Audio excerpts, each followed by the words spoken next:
Sugeng pepanggihan malih kalian Subadi Prawoto. Ing kalodhangan menika badhe ngaturaken waosan buku basa Jawi Jagating Lelembut. Anggitanipun Paliya. Kanthi irah-irahan wewe dung elo wayangan.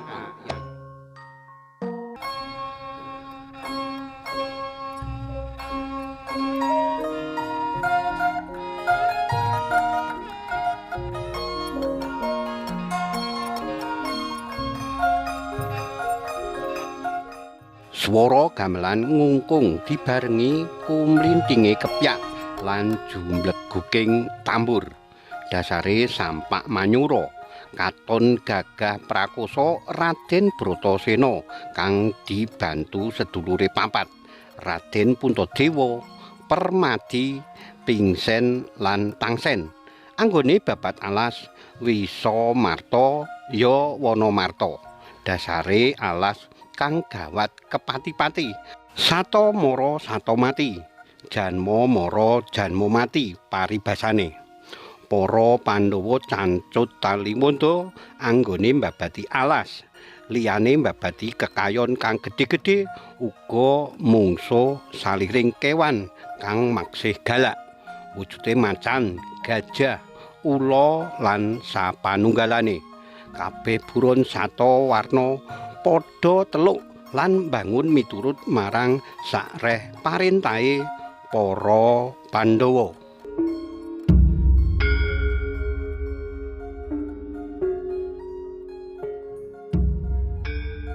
Nyai Dalang Panjang Mas, nadyan dalang wanita parandene katon bergas, trampil lan trengginas anggone njogetake wayang.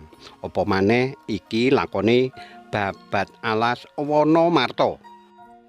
Ucape Nyai Dalang.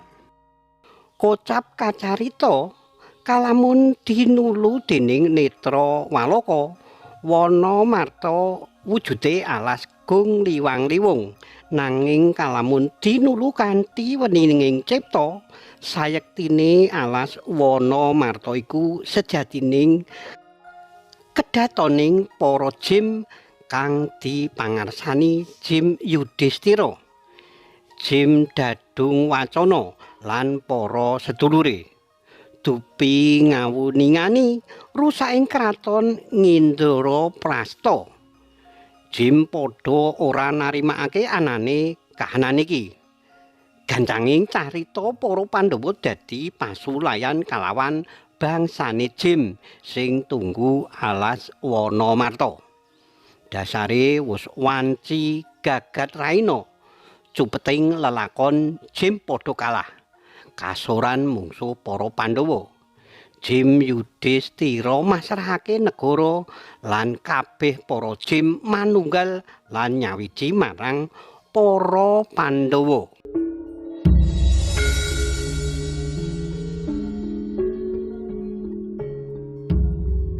Saka pintere Nyai Dalang anggone gawe sanggit, nglakokake wayang sabet lan Antawacana, kabeh kang nonton wayang ora ana kang obah awiwit lekas nganti tancep kayon.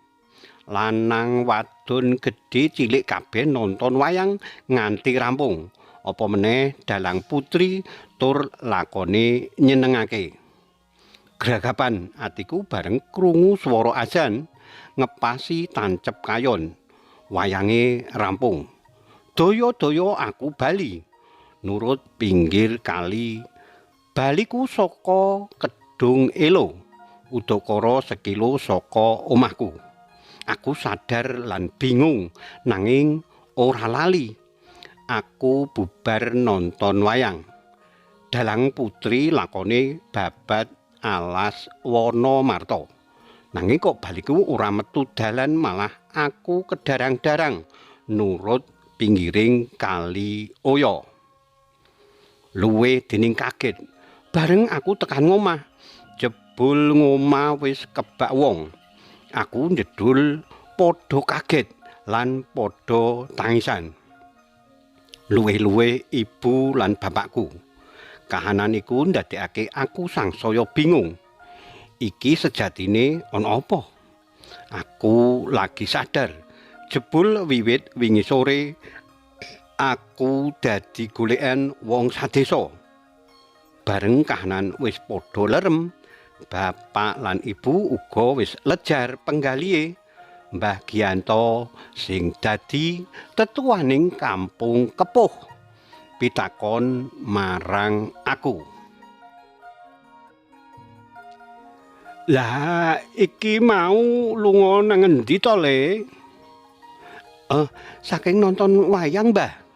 Wangsulanku. Mbah Giyanto neges.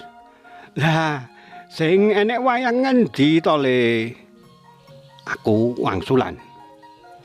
Kidul mriku, Mbah. Mbah Gi njelaske. Iki ora ana wong duwe gawe, ora ana wong ewo, ora ana wong syukuran. Lho Le, kiwa tengen kene ora ana hiburan apa meneh nganti wayangan. Lah, enggih, Mbah, wangsulanku. Lah iya to, Mbah Gi nambuhi.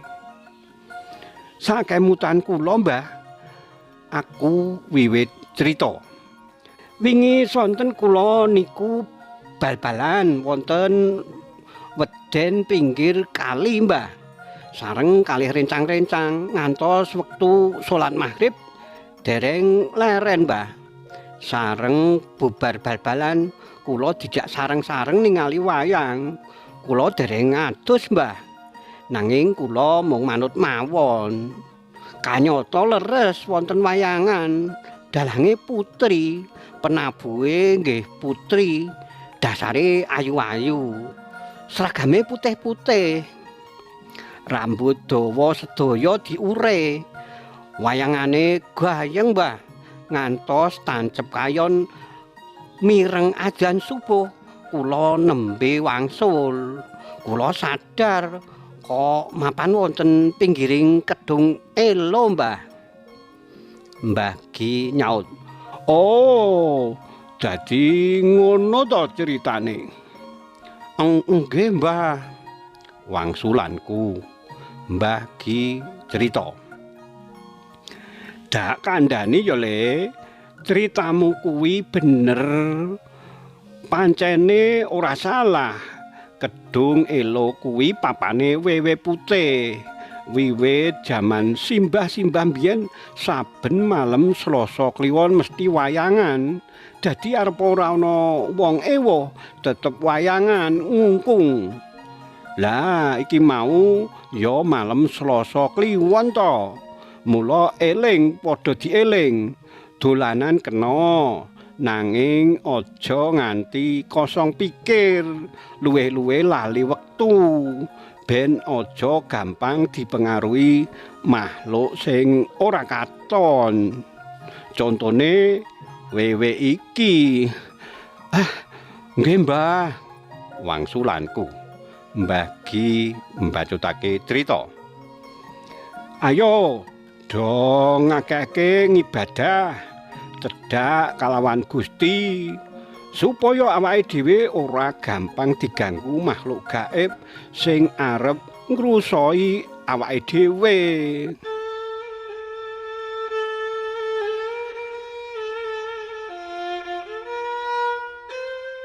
Wiwit wektu iku bocah-bocah wis padha sadar saben padha dolanan eling wektu lan wanci. Lan ora padha lali tansah ngaji, salat lan zikir kanggo betenge awak supaya ora gampang kagodha bangsane lelembut.